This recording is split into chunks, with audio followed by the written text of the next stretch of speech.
This afternoon, I am in Los Angeles, in fact, more or less the downtown area, visiting with Daniel W. Martin, who is professor of law and the director of the William N. Raines Library of Loyola Law School. Dan, it is our custom in these conversations to ask you about yourself as a human being a little bit. Could you tell us about your life, perhaps not only today, but even when you were younger?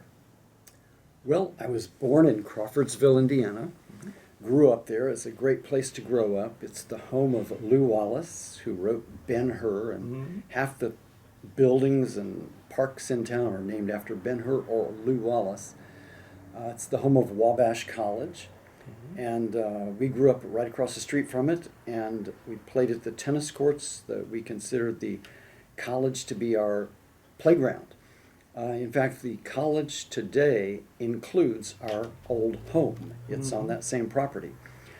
There were several factories in town. One of them was R.R. Donnelly and Sons. It's a major printing company.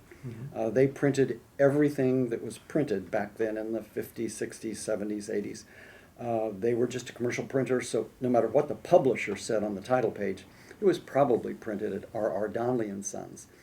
My uncle worked there until his retirement. My brother worked there until his retirement. It was where a lot of people worked if they weren't farming. And so it was a farming community, and I worked on farms too.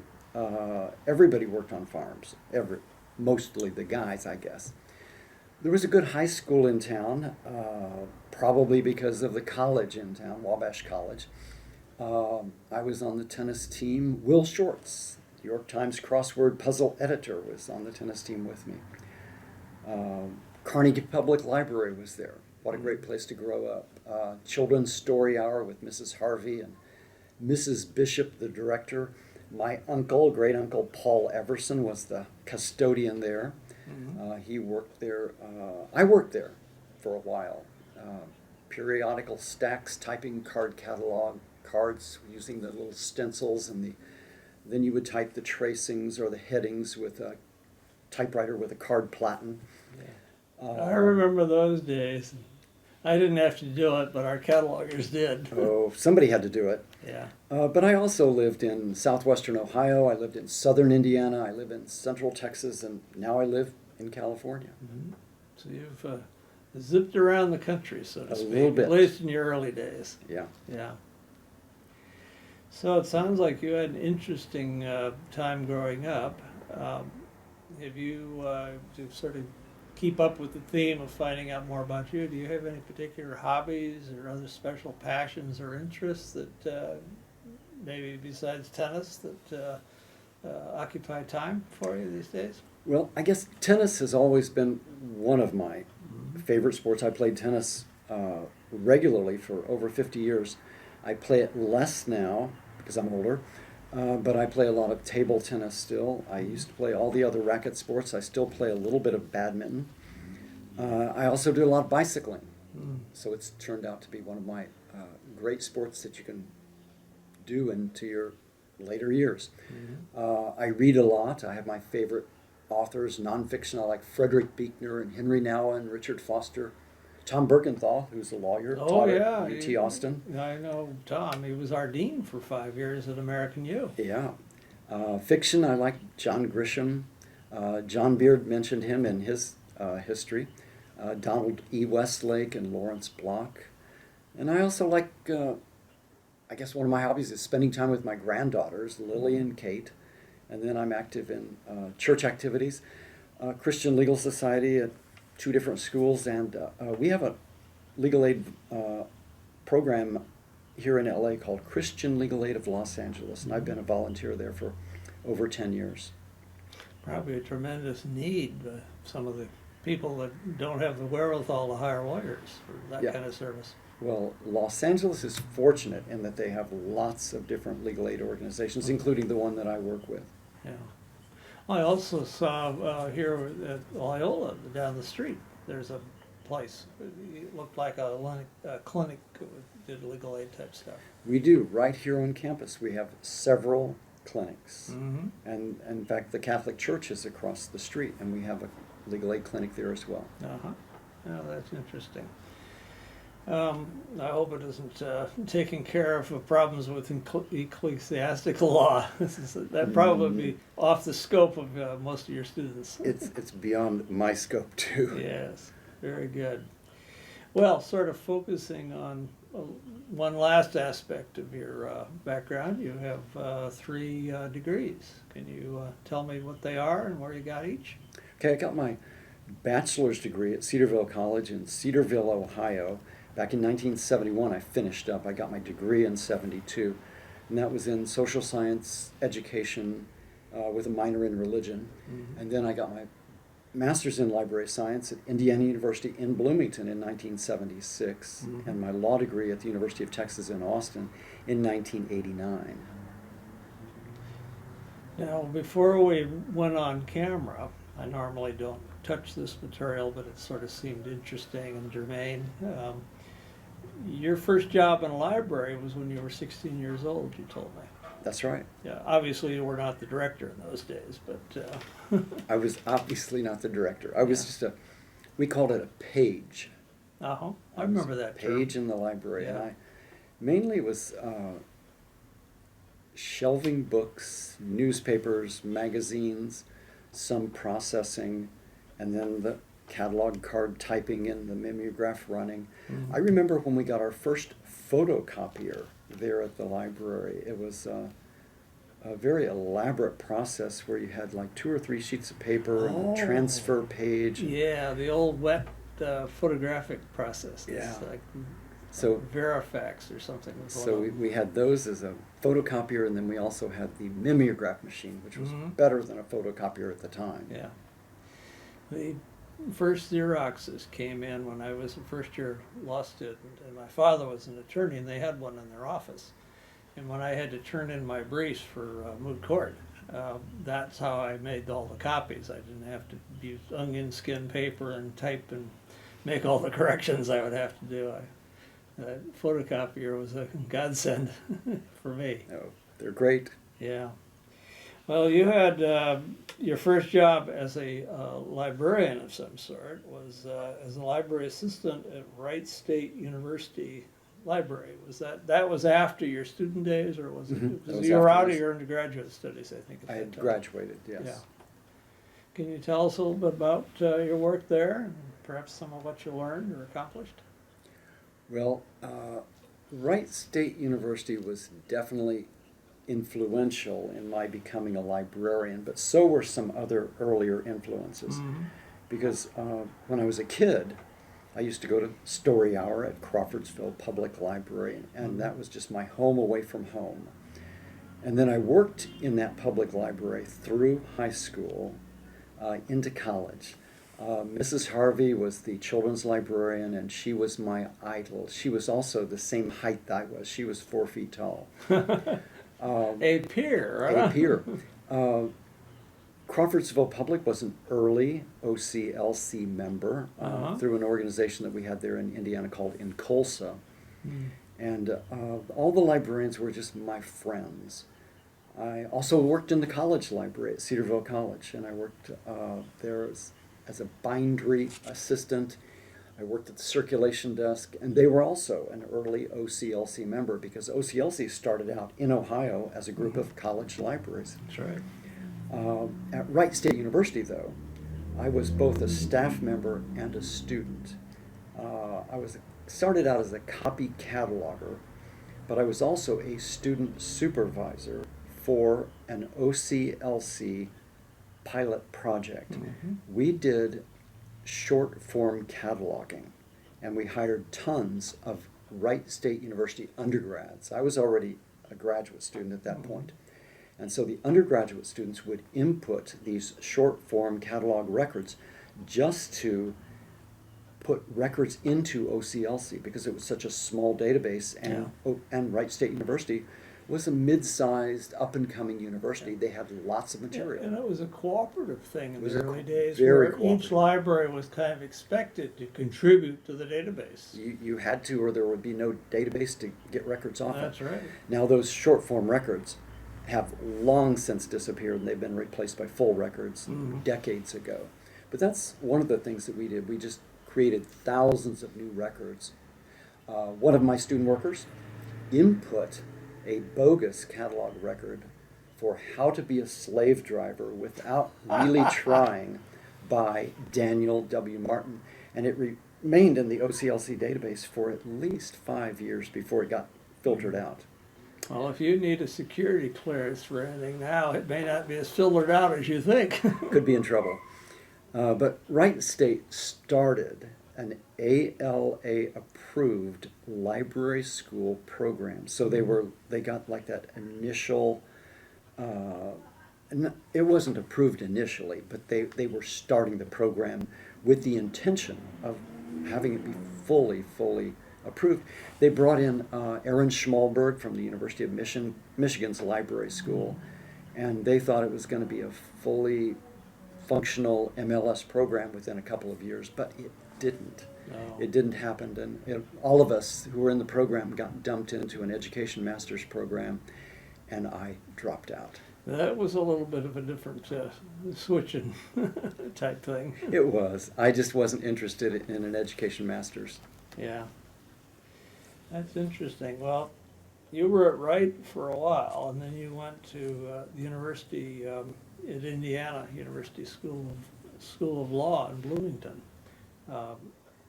Can you tell me about the work you did there and what titles and stuff you had? Okay, well, really, I went to Indiana University to go to library school. Mm-hmm. And this position really did have an impact on becoming a law librarian. But I think the law librarian decision had been put in my mind even before that, because my mother was a legal secretary for 40 years. Mm. And I would just, hang around her office in the Ben-Hur building in Crawfordsville, Indiana.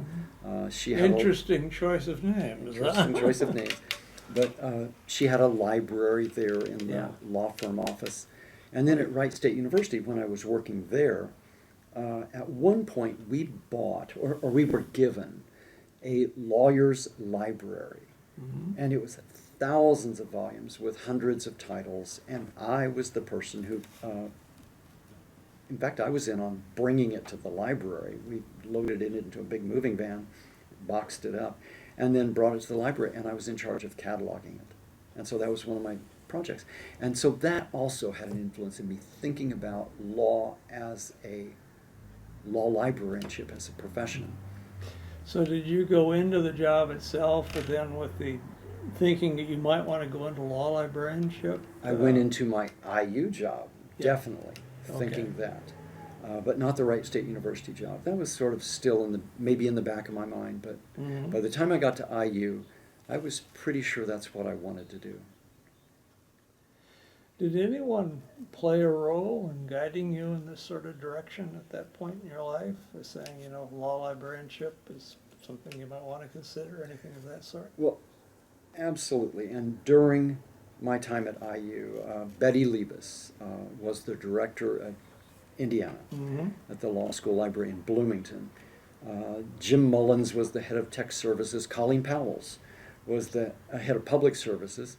And because I'd already at that point worked in 3 other libraries, I got appointed to be supervisor over several other MLS students on some conversion project. I think it may have been Dewey to LC classification, That sort was of underway in a residual lot of places in those titles. days, yeah. And Betty Liebes was definitely a mentor. Mhm.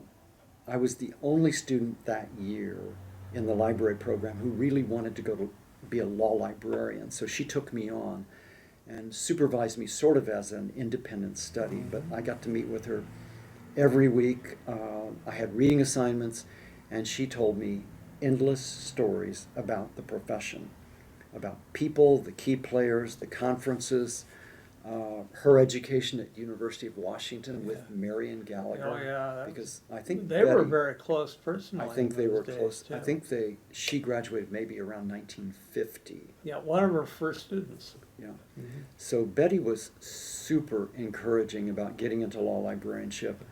I only applied for law library positions when I was graduating. Uh-huh. She was a little uneasy about my interview with Roy Mirsky.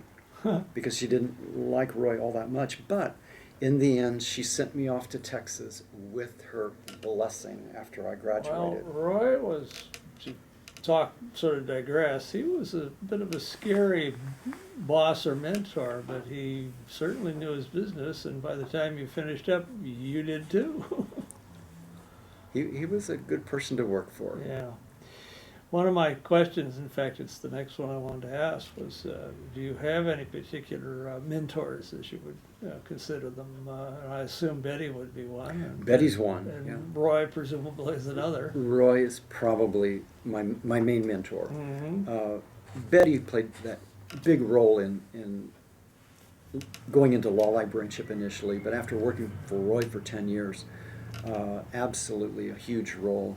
Yeah. He was very encouraging about me staying in law librarianship and just considering it as a career. But so were several other faculty members there at UT Austin. Steve Good, Mike Churgan, Jack Sampson, John Diezenkowski, even Charles Allen Wright was there at the time. And he was very encouraging, as were all of them. Sometimes that is exactly what a young person needs, is others to recognize that they seem to have the talent and initiative that one needs to succeed in this field. I agree. You know, I know Roy was allegedly very skilled at spotting talent, and if he spotted it, you did well as a result of what he teach you. And it sounds like that was one of your experiences as That was my mentee experience. or protege, however you want to call it. Mhm. Yeah.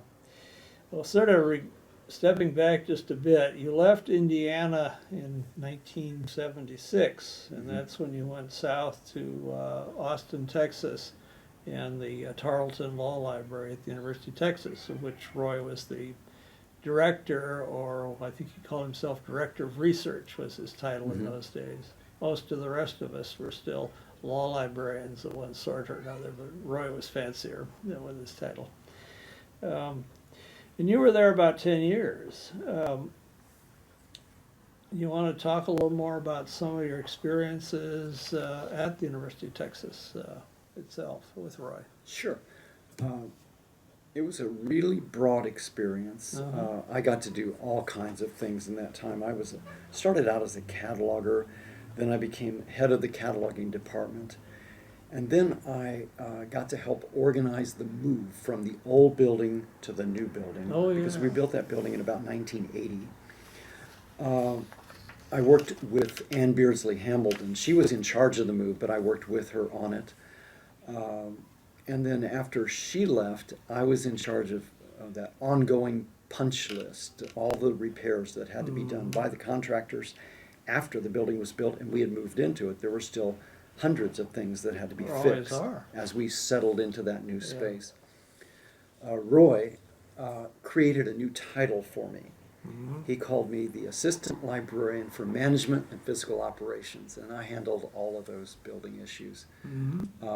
And then, after most of those were resolved, one of the new tasks I picked up was to become the coordinator for the Elton and Martha Hyder Art Collection. Oh, that's renowned for that library. And I think there were a few of those items also in San Antonio. They were at St. Mary's. Yeah. And in fact, I was involved in placing those in St. Mary's as well. Okay. Because I think that's where their son, Elton III, was going to school. Yeah. And so we went down to St. Mary's Library and put a few I knew pieces there was a down there. connection, and that they had, shall we say, benefited tremendously, they being the institution, from the family's gifting of some of their artifacts. We all did. Yeah. We all did. I wasn't the curator of the art collection. I was just sort of helped with the installation. Michael Horn was the curator. I hired outside workers to come in and do special tasks. I coordinated all of the painting, the decorating, I worked with the decorators, the antique salespeople, the Oriental rug salespeople. I hired just people to sew, people to move furniture. Yeah. And they would work for us for a week, for 2 weeks, and then we'd be off for a few months, and then I would hire them back to come in. I saw the collection sort of, it's been pared down some from its height back when I was there in the 80s. I think they may have half as many pieces today, but the space is not as big as it used to be either. No. So at the conference in July, I took a tour, and I'm still really pleased and proud of what remains because it is beautiful. I'm glad I could be part of that effort and make the library the wonderful study space that it is for the UT Law students. You know, years before that all started, Roy Mirsky, he was at the university, Tarleton Law Library, and he had in the old building, as you came in from the main entrance, there was a sitting area consisting of all antique furniture, very nice and well-selected antiques. And Roy explained that they wanted these law students who would become, many of them prosperous lawyers, they wanted them to learn as part of their education how to appreciate the so-called finer things of life, being things like these antiques. And it was an interesting concept that I didn't see in any of the law schools as such, but it kind of led to what developed later with the all the tremendous Heider acquisition or gifts and so on. Yeah, I think there probably were over 1,000 pieces, had to be over 1,000 pieces in that collection, including some of those large pieces that you're referring to, the choir pews that lined the halls right in the main entrance of the law school building. Yeah. And they were beautiful pieces, large pieces that came out of churches and even castles in Europe. Yeah. But other things that I learned while I was working for Roy, Mm-hmm. I learned about networking, about meeting people, being more outgoing. Roy forced you to do that. You couldn't get around it. You got travel credit, reimbursement, if you could come back from a conference with business cards from the 5 or 10 people that you met at the conference. That, in his mind, I remember made it worth hearing it. that was part how he basically encouraged all of his younger colleagues to network. Exactly. He did. He could be a scary boss sometimes, and I would say about half of what you've heard about him was probably true. He was tight with travel money, even for your interview trip. Back then, he might pay you part of your airfare, and he would always ask someone on the staff to be your host. In fact, when I went out to interview at Texas in 1976, John and Carol Christensen were my hosts. John was a new reference librarian there at the time. And for conferences, he might ask you to try to save money by sharing space with others, sharing rooms with others. I remember one conference we went to in Denver, Colorado. Transmedia Publications was putting it on with Al Coco at the University of Denver. And 2 other guys, at least 2 others, maybe 4 other guys and I, shared a room at the Hotel Corey in Denver, Colorado. We split the cost of the room, which couldn't have been that much because it was not the conference hotel. And we drove in Tom's car from Austin to Denver and back to save money. That's a typical Roy Mirsky approach to things. I remember those days. He'd fly, but the staff would drive. Yeah. But from Roy, I also learned the importance of writing, scholarship. Roy encouraged all of us to write. Nobody got out of it. We did book reviews. We did even short articles in the Tarleton Notes, which was an internal publication. I worked on bibliographies. I helped with the fundamentals of legal research. I helped on the index to periodical articles related to law. I think in a way I was there during the most exciting period of University of Texas, Tarleton Law Library. I call it the golden period. I started out in that old building in Towns Hall. Former Director Emeritus, she was Director Emeritus then, Helen Hargrave, was still there in the building. She worked there until, I guess, the late 70s, maybe 77 or so. Yeah. She had an office right below the library, and she, by the way, was very supportive of me, a brand new librarian in his 20s, entering law librarianship. She was great. Mm-hmm. Torts geniuses Leon Green and Paige Keaton were still on the faculty. In fact, Roy encouraged me to sit in on Paige Keaton's torts classes, Mm-hmm. and I did. I attended some of them, even though I wasn't enrolling in school there. I was, just had my library degree, but he knew I was interested in law school at that point. Librarians were coming and going over that entire period of the 10 years I was there. There was a core team that kept everything running, and they did all the work. They were there no matter who came and went. Mary Burton, Manuela Segura, Barbara Bridges, Guido Oliveira, Jonathan Prater, Perrette Moreno, John Pettish, Gwen Anderson, Robin Betty Cogswell, Adrian DeVergi, Leslie Forbes, Letitia Garcia, Brian Quigley. They all stayed, and they stayed for decades. Yeah. Some of them are still there today. Yeah, many of them are names I recognize very quickly as you recite them. Well, Terry Martin and Lance Dixon and Don Dunn had only recently left. Uh-huh. So they had just walked out the door as I walked in back in 1976. Yeah. So this vibrant group of people was coming through during that period. So we had Stella Chang, Bob Baring, Mike Richmond, Jim McHugh, Tom Steele, Gary Gott, Jim Hamilton, Ann Beersley Hamilton, John Christensen, Richard Leiter, Jenny Parrish, Mickey Vogus, Bob Nissenbaum, Steve Barkin, Gary Hartman, Virginia Wise, Pat Harris, Barbara Marquardt, Carol Nobile, Madeline Wilkin, Irene Berkey, Joel Burstein, Dan Dabney, Jamie Murray, Gary Hill, Georgia Chadwick, and Ann Rimmer. These are all people that went through there during that 10-year period, and I got to work with them.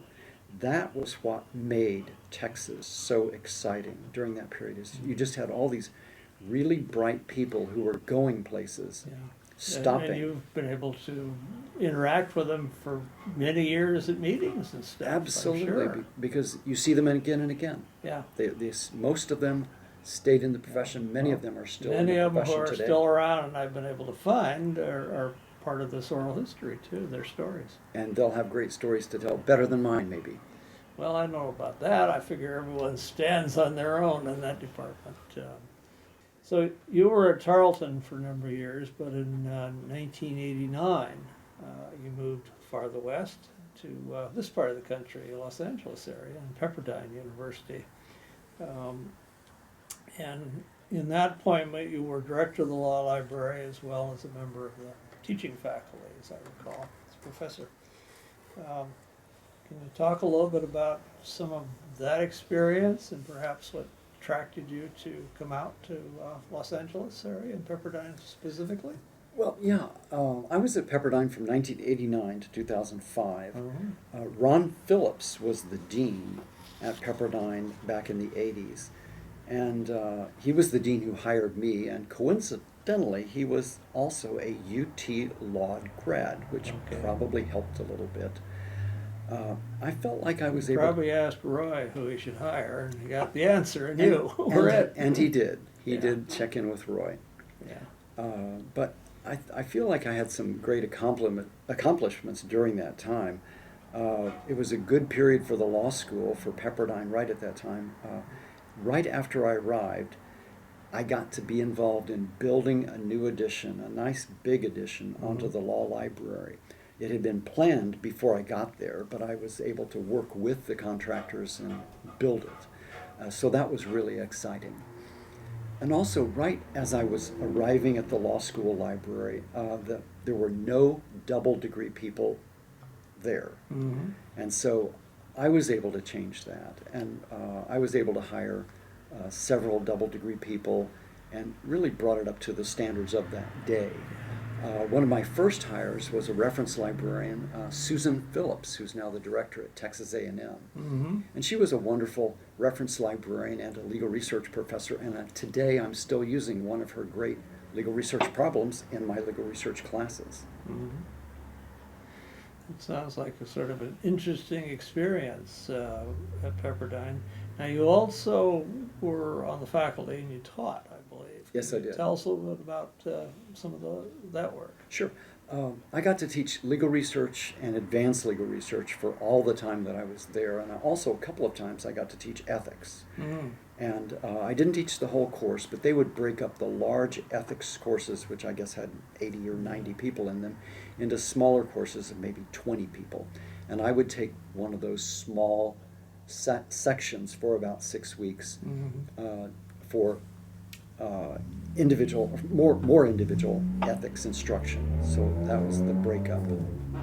Ethics must have been sort of a tricky course to figure out what exactly you needed to cover. I mean, I suppose as people do it more places, it was new to start with. It had come out of the Watergate era It with did. the lawyers that had stepped over the line, shall we say, in ethical and legal terms. And suddenly the bar was pushing us all to include ethics in our curriculums. And so you inherited some of that. I inherited some of that. Some of that course over. So, But I was pretty comfortable with it because I had had a good ethics course at Texas from John Diezenkowski. okay. And in fact, I've been using John Diezenkowski's book for a number of years here.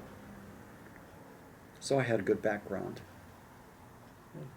Something else that my notes indicate you were involved in at Pepperdine was the Middle Temple and Gray's Inn moot court programs. In fact, you were the faculty coordinator for those for about 10 years, according to what I've picked up in my notes. That is true. Can you tell us a little bit about some of that? Sure. What those are. One of the most fun parts of my job.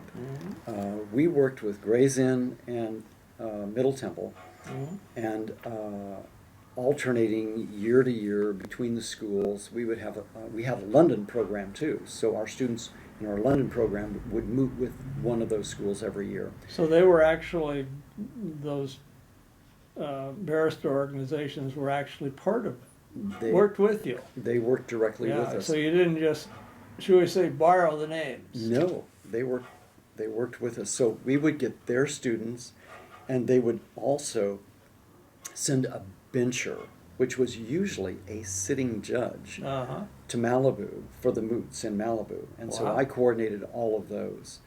And I would help recruit our own mooting team. I would get someone to write a problem. I would set up the housing and the meals, usually with law faculty, and arrange an event or two during their stay. The best field trip I ever was able to arrange was bringing a group of the British students and the judge down to Judge Ito's courtroom for a day of the O.J. Simpson trial. Oh, yeah. And after the trial, that hearing for that day, Judge Ito invited us all back to his chambers, and he answered questions from the mooters for about an hour. He was most gracious. I couldn't believe he did that.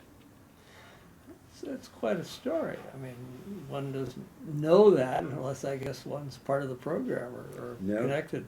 That sounded like it was a wonderful experience. 'Cause that trial went on for some time, and even today in the news, it resurfaces from time to time. Because O.J. Simpson is still around, is a fairly elderly gentleman now, and controversial because of all those so-called, the allegations of that era, which, as I recall, he was acquitted from, but not in the eyes of some people.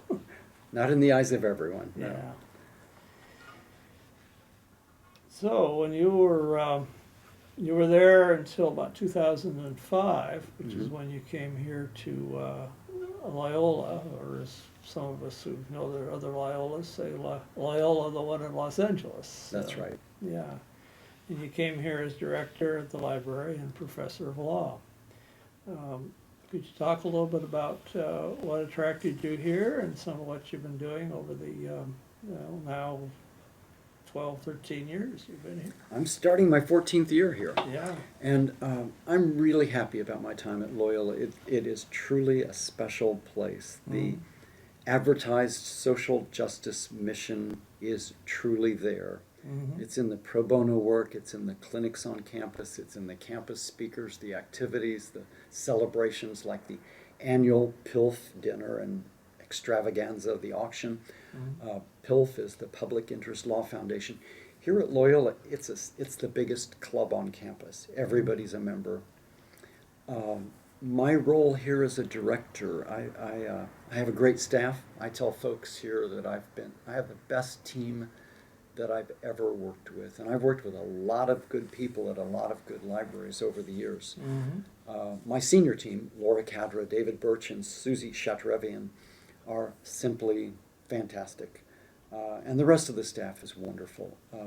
We've been downsizing in the library, just as the law school's been downsizing overall. So the library's dropped from 31 to 24 staff members, and we're probably going to drop a little bit further than that. And the remaining folks, though, are picking up the duties of those who haven't been replaced. So we're definitely doing more with less, but we're keeping up the level of service. Mhm. I believe we're keeping it up to what it was before, even as we have fewer people doing the work. One thing that's happened is that we've been able to start opening up one of our large reading rooms overnight. So it's open 24/7. Yeah, you showed that to me before we began the today's session. And, But it was that a just- nice location over in the corner of the building. Yeah, and it has an outside entrance, Yeah. so students can get in with their key cards Mhm. and take some of the pressure off of us to have the library open Mhm. more than 100 hours a week, which we do now. Yeah. We have a goal of opening another room that's even larger in the near future that would give the students even more study space overnight. Mhm. A second thing besides the room, the space for overnight study, is just more and more sources are online. They're either online on the databases or they're even in ebook format. Mhm. And so we feel better about having shorter hours now than we would have, say, 10 or 20 years ago, Mhm. because we have that space and because we have more and more online study materials. Yeah, really, our business, shall we say, has changed dramatically with the arrival in big numbers of the digital resources, and whereas that takes some of the load off the need to provide certain things in house, it adds also other issues to your work. Mhm. It does. Yeah, but it is exciting, and of course it puts strains on budgets and so on, especially in these somewhat trying times that we're in this last decade or so. Yeah. Yeah.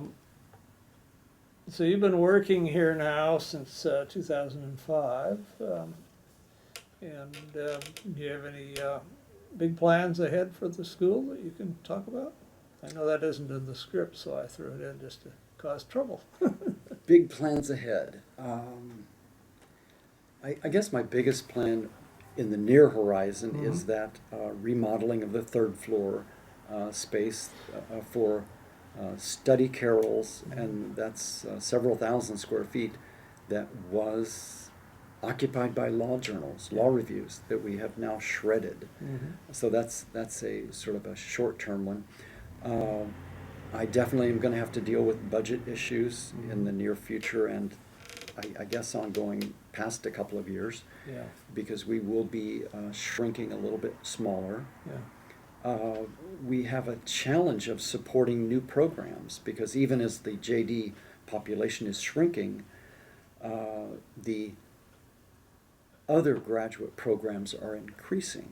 Mhm. And so we're finding ourselves supporting programs that we didn't support before, and that's going to be a challenge budget-wise, but also teaching-wise, because we have 7 lawyer librarians, reference librarians with JD and MLS degrees, and they're all involved in teaching. Yeah. And so that's going to be just a little bit more. We're finding already that we're doing things that we didn't do 5 years ago, Mhm. just because of additional students in different programs that we didn't have 5 years ago. I would think that would make everybody's job all the more interesting, though, at least for the right people. It sounds like you have several of them. We have several of them here, and I Yeah. think they like the challenge. Yeah. They like just the diversity in their I've heard of duties. similar kinds of changes in jobs in many of our academic law libraries in the last few years. And much more of an involvement in outreach to students, including in formal classroom settings, Mhm. as well as the informal ones that are traditional in libraries or have been. Mhm. You are also somebody who's done, you must have learned well from Roy Mirsky. You've been involved in publication and scholarship over the years. Do you want to talk a little bit about some of the stuff you did there? I know you have done some of the California legal research and Hinky book series. Yeah, I did, I guess, 5 editions of Hinkey's California Law Guide. Yeah, I saw that, a And little long string of them. Yeah, That's impressive. I picked that up from Dan Hinkey. He had done the first 2 editions, Uh-huh. and he was gracious about handing it over to me Yeah. back in the early 90s. And so I did 5 or so editions of that, and I really liked doing them. I haven't done a new edition in a while, but No. Laura Cadra and I are going to work together on one, and we're hoping to get one out in the near future. So that's another one of my immediate goals. I hope we can do that. That'll be a fair amount of work, I'm sure. There's been so darn much change. It is, Yeah. and that's part of the reason we haven't done one in a while. It's a challenge. For those who may not recognize the name Dan Hinkey, he was the library director at Berkeley for a while and then later at Hastings, and very highly respected in our field. And of course, he's gone now. But He wrote the book, Yeah, but he literally wrote the book on California He did. legal research. and I was glad I was able to take it over from him. Mhm. Now, you teach here at Loyola now. Do you want to elaborate a little bit about that? Well, I teach in the first year day program. I teach legal research, Yeah. legal research and writing, but Yeah. the Do research you part of do it. ethics at all anymore? And then I do ethics in the Okay. evening program. Ah, And so I have the day students and I have the evening students, and I love them both, but they're very different. oh, I know that from personal experience. We had a part-time and a full-time division split at around 6 o'clock at night. Yeah, It is a different world at the part-time. it is. But Yeah. I tell all my students that these are the 2 most important classes in law school. Mm-hmm. And I know that all my other colleagues say the same thing about their classes: property and torts and contracts and UCC and wills and But trusts. somehow faculty have some mistaken belief that whatever it is they're teaching currently is the most Is the most important item important. in the curriculum. I know, but on the other hand, with research, you and I both know that when the students graduate from law school, the first thing they're going to be asked to do when they get their first job is to do legal research. Yes. And then on the ethics side, I have a friend who's also a judge here in Los Angeles who tells students that every day in the practice of law they're going to encounter legal ethics issues. And they have to be able to recognize those, or they're going to be the ones who are going to be getting in trouble. So I feel pretty well justified in saying that my 2 courses are the most important courses. Well, you're the only faculty member who can say it with credibility. Is that Exactly. how it works? Yeah, I thought so. Speaking of publication, I noted in preparing for today that your collaboration with Catherine Pratt and Jennifer Cole. Cole on the virtual tax library, a comparison of 5 electronic legal research platforms, which was published originally in the Florida Tax Review in 2008, was not only favorably peer-reviewed, but also won an award. Can you talk a little bit about that award and Sure. where that all fits in the scheme of things? Well, the Academic Law Libraries, SIS, gave our article that award in the 2009 at the July AALLDC meeting, which, by the way, was where you received the Marion Gold Gallagher Yeah. a Distinguished Service Award. But this project started out as a conference. We had a tax conference here at Loyola, and so we had prepared this program for the tax conference, and then we sort of fleshed it out, turned it into an article, and it went into the Florida Tax Review, which is widely read in the tax world. And the article got lots of SSRN hits, and it was favorably reviewed. But I still have to give most of the credit to Katie Pratt and Jennifer Cole. They did, I would say, the lion's share of the work. But it was a wonderful project for me to work on, since it was in the legal research world, and it's my world. Yeah. And tax research has always been so specialized, and It still is. So It's- it must have been interesting for you to sort of learn that aspect of legal research as well when you were doing this. I pretty much knew a lot about it already because I've been teaching advanced legal research for years. Okay. And in my advanced legal research course, I almost always had a component of tax research in it. So I knew the tax materials pretty well. And I always used Gail Richmond's book. She had a chapter in the Fundamentals of Legal Research on tax research. Okay. And so I always had used that, and and she covers tax materials really well. Oh, that's interesting. That again is a connection to Roy Mercy. Another connection. Yeah, the Fundamentals of Legal Research. He had taken that over some years ago from Surrency. No, not Surrency. I can't remember the name now. Maybe I have to edit this little part, tiny bit out. But Irv Pollock had that book. That's right. And then he got ill and died, and Roy, some of Roy's proteges, basically took it over and kept it going for all these years. Yeah. Yeah. You also have a a pretty decent record, a pretty good record of professional service. You've been president of the Southern California Association of Law Libraries. You've been a member and chair of quite a few of ALL's various committees over the years. In fact, you were on the advisory committee for the 2008 annual meeting. And more recently, you've been involved in the Citation Formulas Committee. And in addition to ALL work, you've been involved in organizations, helping organizations such as the American Bar Association and the American Association of American Law Schools. Would you like to tell us a little about some of the things you've done professionally of that sort?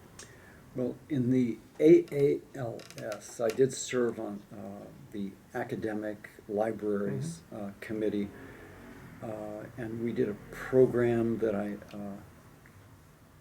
helped plan. This was probably 10 years ago at least. Yeah. But it was unfortunate in that we planned this program about the future of law libraries, and then we had a couple of speakers that came in and talked about, in a very negative way, about the future of law libraries. So I was a little bit sorry that we had planned it. I'm a little bit shocked. But that's just the way it came out. Yeah. With the American Bar Association, I have worked with them for a number of years on inspection teams. Yeah, And I I've- noticed in the background when I looked at it. I really did enjoy that a lot, and I worked with inspections on Turo and Texas Tech, Belmont, Charleston, Marquette, and it's just a great way to learn about other schools and how they do things, and it's very... And steal all the good ideas. You pick do. up. You I steal think the we good all ideas. do that. You pick up great ideas at every one of them because you have a very intense period of time, 4 or 5 days, where you're just immersed in what they're doing there at that law school. And then when you write your report, you get re-immersed in it for the duration of figuring out what you're going to put in the report. You do. You have to write the report. Yeah. Absolutely. But my work in SCAL and the AALL have benefited the organizations, but they also benefit me because I've been able to work with and get to know lots of wonderful people in the profession. I especially liked working on the Scholarships and Grants Committee, and this must have been 20 years ago at least, and getting to help some wonderful young people go to law school or go to library school and get scholarships through the organization. I also worked on an informal AALL committee back in the early 90s, It was on vendor pricing for online research vendors, and just coming up with a more equitable pricing model. And we ended up with a program for both these vendors that was based on head count, and I was very satisfied with it. I think everybody was satisfied Now, with this was the academic law library pricing for Lexis and Westlaw? it. Basically, that was Yeah, it. 'cause I It remember was in the all early that work, 90s. and we were, up until then, it was a little bit of the Wild West. It was And the if Wild you were West. really good at negotiating or just didn't have the budget to negotiate with, they'd start giving you product that they were selling elsewhere. Yeah. For those that had more money or whatever. And yeah, your committee had to sort of help It was regularize that process so we wouldn't find our deans finding out that the guy down the next law school was getting a much better deal from those and vendors. there were good deals to be had. Oh, there were? And I was just really pleased with the success we had with that, but Uh-huh. I still have a goal of maybe getting that to happen with one of our remaining vendors Yeah. that still does not have transparent pricing by any. That's too bad, because it is counterproductive for all concerned if, something bad develops as a result. Yeah. So I've always been disappointed Yeah. in that, but Bob Oakley was involved in that. Was he part of your committee, or was that, he was more involved maybe in the issue? I think he was involved in it. Yeah.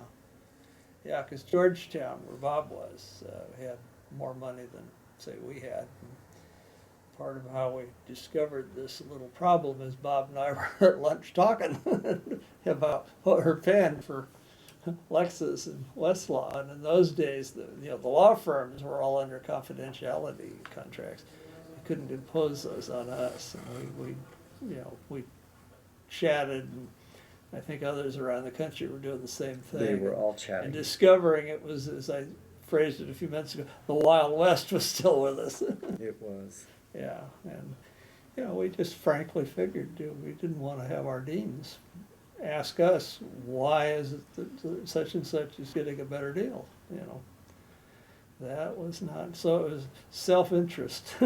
Total self-interest, but it was also an issue of fairness. Well, exactly. And I think even today, those companies they probably are much more comfortable dealing with academics, Yeah. knowing that they're operating above board and there's nothing to hide. Well, they were, to give fairness to them, they were both relatively new. They were trying to build experience of people in law school using their databases on the basis that then they would become customers Right. for 30, 40 years of their legal career. And so it made sense to have them offer us promotional deals. It made sense to us to find we were paying a relatively small amount compared to our firm colleagues downtown Mm-hmm. for the same access. But it was the way business ought to work, and we just had to work with them to help do it better. And I think we did. Yeah. So you were part of that. That must have been some interesting experience. It was very interesting. Mhm. Yeah. Well, Dan, we are probably nearing the end of today's conversation, but it's customary to ask, and you have a few pieces of paper in front of you still, but if there's anything we haven't talked about that you would like to mention before we conclude. Well, I do have a few more things. Good. And one is, I just want to recognize my senior team here at Loyola that have been so helpful to me over the years, and that's Laura Cadra, David Birch, and Susie Chatreving. But besides them, I want to recognize my brain trust, Caitlin Hunter, Stephanie Durr, Amber Madole, Tiffany Willis, and Toby Liebert. They're the people that really watch my back. They teach, they work at the reference desk, they are liaisons with all of our faculty and with all of our clinics, and they just keep me out of trouble. Also, I have worked with 10 deans over the years Wow. at the different schools, and I've had 4 here at Loyola that have been fantastic. Dave Burcham, Victor Gold, Paul Hayden, and Michael Waterstone. And you know as well as I know that a law librarian, a law librarian's life is really made very painful or very wonderful by the dean, because we work closely with the deans. And so it's just been great here at Loyola to have 4 really good deans. Another thing we haven't talked much about are the conferences, the AALL conferences. Mhm. I attended my first one 40 years ago at Toronto, 1978, I believe it was. And those conferences over the years have been very educational for me, just as I'm sure they have been for you. Mhm. And you can learn so much about people, about the organization, about the special interest sections.